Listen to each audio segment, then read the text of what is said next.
It's been 1 year since the launch of Cooking with Creatives. I'm thinking back to the weeks leading up to that day. My good friend Robin Makesons and I made this really delicious chicken shawarma dish that I still make on the regular because it's pretty good.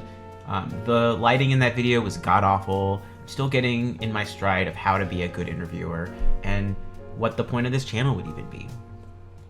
Around that time, I told myself I wanted to come out with videos about once a week that would be a mixture of cooking and commentary, relationships with people, and just overall create a community within our community. When I did that, the first commentary video that I made that was not cooking was about calling out Bon Appetit for the racist environment that they created that harmed the people of color who worked there. But the first thing that I noticed was that there were about twice as many views as my first episode with Robin.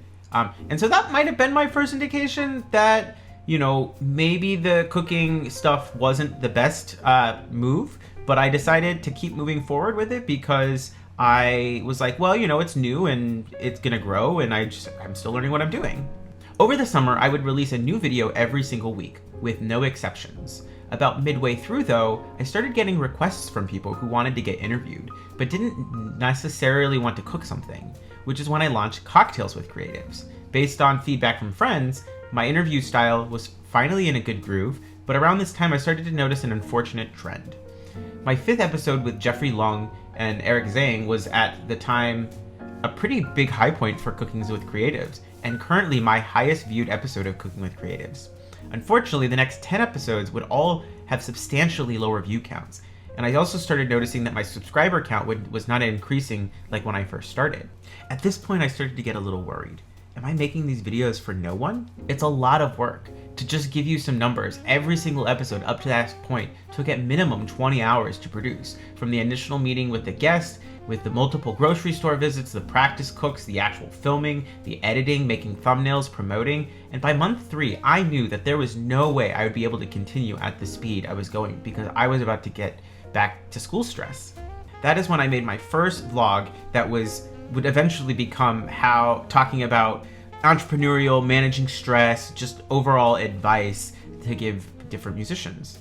That video was called When Your Project Gets Overwhelming. That video took maybe an hour and was getting the same traction as any of my cooking videos, but in about 1/20th the amount of time. And that's when I decided to pivot strategies. The week after, Adam Neely made his now infamous music theory and white supremacy video. As someone who was studying music theory pedagogy at the time, it just seemed like a good idea for me to make a video responding. I ended up making 2 of them, an unscripted initial response as well as my more researched nuanced video that engaged with scholarly work and responded to nearly every point he made. That video took me approximately 30 hours of work over the course of 2 weeks, and when the views and subscribers started coming in, I knew that I had my strategy. Make content that was helpful and engage with things happening in our field while also giving thoughtful researched opinions. That video is, at the time of this making, has already surpassed 2,000 views and is the only one that's hit over 1,000. I announced that same week that I'd be moving to 1 cooking videos a month, 1 researched video, and 2 to 3 vlogs the remaining weeks of the month. Over the next few weeks, I released a few more cooking and cocktail videos, but the views were just not even remotely matched by my own vlog content. Heck, I invited John Mackey, Jennifer Jolly, Alex Shapiro, and Pete Meechin on the show, and that video is sitting at a measly 130 views. That video taught me that people were not watching because of the interviews or the cooking. People were watching because they liked what I had to say. I had a point of view, and this is something that my own imposter syndrome definitely was getting in the way of. At the beginning of January, I released my last cooking video, which is also my lowest viewed episode. I knew in that moment that it's just not working. And now I know what you're probably thinking. Why do you care so much about views when you said that you really cared about the community that you are trying to reach? And it just makes me think to remind myself and to others that I have put a lot of unpaid labor into this channel with very little help from anybody, which I have not really relied on anybody for it. But at the end of the day, this type of content really thrives on when people are engaged and sharing and commenting and subscribing and doing all the things that help make these things happen. And I was doing this all alone, 20 hours a week, while also being in school full time and teaching. At that same time, I also started noticing more people talking on Facebook and even on YouTube a little bit, people talking about unpaid labor of composing. So I threw myself in that ring and I made what would be the beginning of my massive next pivot. That first video of how much money I made from commissions was my first video to hit over 200 views in 4 months. After making that video, I got approached by 3 really wonderful people to interview them to make similar videos. They did not land as well until I interviewed Sky McClay, and that just kind of blew up. I learned some new things about the algorithm and just really, it did well. Other than one last interview that I did with David Farrell and Loretta Notaresky, the rest of my videos have been kind of vlog style. Short form have reached on average 50 to 200 views. Most of them take maybe 2 to 3 hours maximum. With my video responding to Lil Nas X's Call Me By Your Name, Montero, taking me only 30 minutes and has been my only video to reach 200 viewers since that interview. So, why am I telling you all of this? I've done a lot of pivoting on this show. I've tried a lot of things, trying to follow what it seems that people want to hear. But the more that I've tried to do that, the less that I've enjoyed doing it. And honestly, it's the slower that it seems like my channel has grown. I cannot devote more time than 20 hours a week to making videos if I'm not even close to getting monetized. I know this stuff is hard, and I've probably spent over $3,000,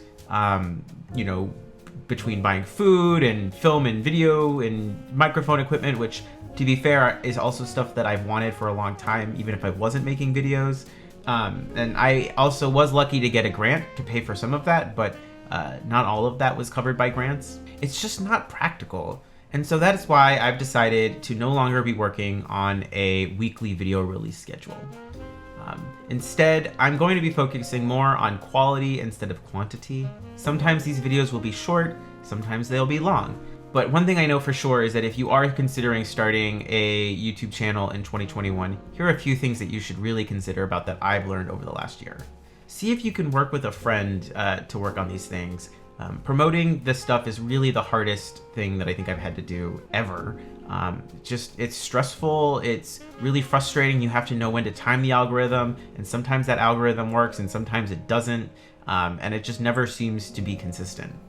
While having a weekly video release schedule is the advice that most YouTube creators who are starting out tell you to do, after doing it for a year, I will say that I think that unless your content really is aided by that type of release schedule, it isn't necessarily practical if you also do a ton of other things. It's just a lot of content to have to create, and I definitely noticed that there were definitely weeks where I just didn't feel like it, got that YouTube fatigue, and the quality went down. And I will say that sometimes the videos that I made that I took me 30 minutes on did way better than the ones that took me 20 hours. And sometimes I did spend 2 or 3 weeks on a video, such as the video that I did on Adam Neely or on Composer Pay.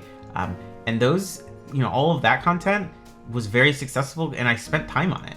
And so I really think that that's the right move forward for me, at least. Do not expect to grow without building some sort of community. I have a few people who are very loyal and watch most of my episodes, and they tell me how much they enjoy the content that I make, which is really great, and I'm so fortunate to have them.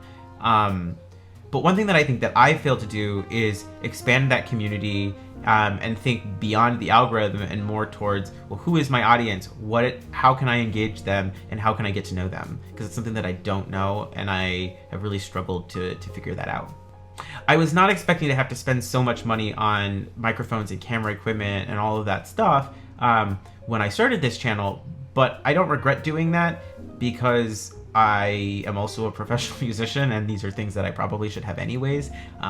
I'm really fortunate to be doing a recording project in a couple weeks, and I have all the equipment to do that, which I'm really excited for. Really figure out what your point of view is. I think that that's really important.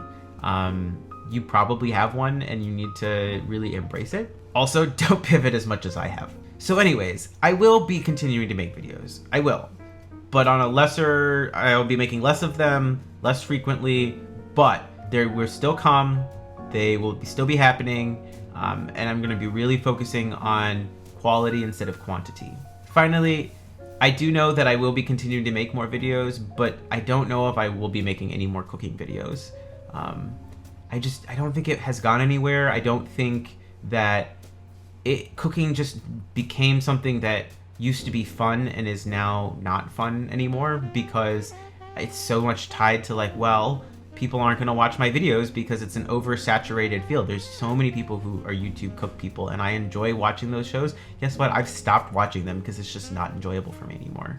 I might do more Facebook Live cooking events from time to time in the future. I did the charcuterie board with Brittany Green a couple weeks ago, and I really enjoyed that experience. Brittany is wonderful. Maybe I'll start a podcast one day and continue interviewing people that way.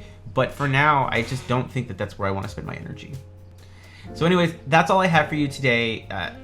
Thank you so much for going on this adventure with me for the last year. I can't believe it's been a year since I started cooking with creatives or making videos.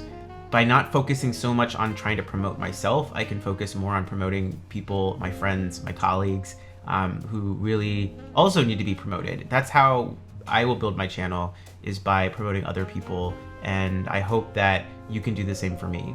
Please don't forget to like this video, subscribe to my channel, hit the notification bell, plus make sure you hit that bell so that when the next video comes out, you know about it.